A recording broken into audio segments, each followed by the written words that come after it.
Ćao, ja sam Milica i ja u Katalistu pomažem neprofitnim organizacijama da koriste digitalne alate za svoj rad.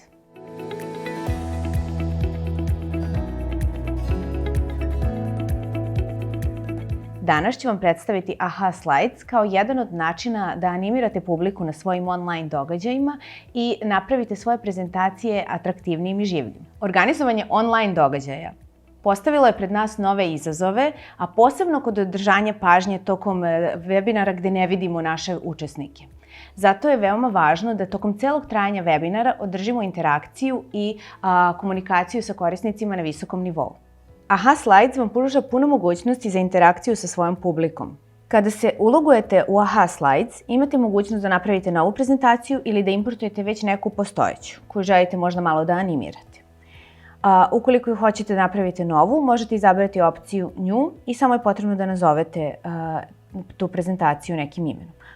Ja sam ovdje već kreirala jednu test prezentaciju koju vam mogu pokazati kako izgleda. Znači, odmah se upalio full screen koji ću ja ugasiti da bih vam pokazala kako sa leve strane izgledaju svi slajdovi koje imam.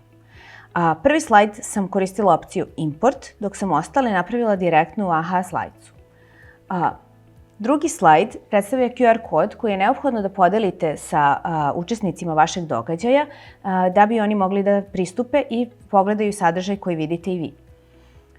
Oni mogu da pristupe korišćenjem ovog QR koda ili ovog linka gore koji se nalazi u vrhu stranice. Na taj način možete da omogućite da oni sve vreme prate i učestvuju u radionici.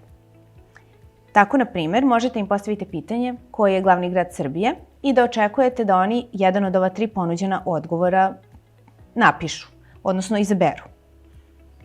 Osim toga, ukoliko ste veći fan brainstorminga kao metoda rada tokom radionica, možete da im ponudite da sami upišu odgovor. Znači, ne da imaju predefinisano, nego sami da upišu šta god smatraju da treba.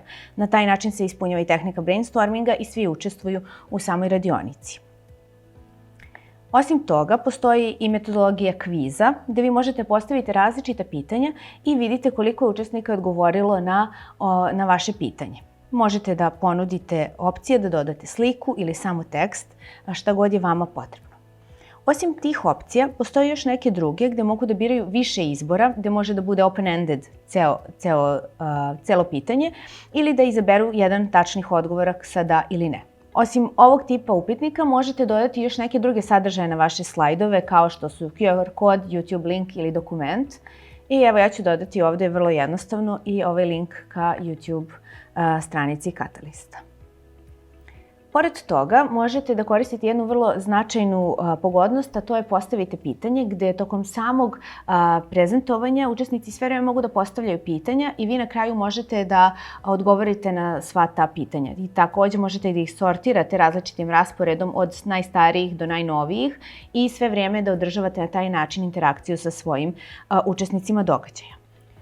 Također, učesnici mogu da biraju različite emocije kako se osjećaju povodom vaše prezentacije, tako da mogu izaberu srce, smeh, da im se nešto dopada ili ne, tako da možete da osjetite puls vaše publike tokom prezentovanja. U samu prezentaciju možete uvek da ubacite različitu pozadinu, neki audio, ali i da importujete neku već postojeću fotografiju ili neku prethodnu prezentaciju. Sve ove funkcionalnosti omogućit će vam da održite tokom cijele prezentacije interakciju sa svojom publikom. Kao što ste vidjeli, Aha Slides vam omogućava da koristite različite funkcionalnosti za interaktivnost vaših događaja i da na taj način animirate publiku da se uključi. Ono što ne treba da zaboravite jeste da je najvažniji sadržaj, a posle toga možete koristiti Aha Slides i za interaktivnost. Za više tutoriala i informacija zapratite Catalyst Balkans na društvenim mrežama.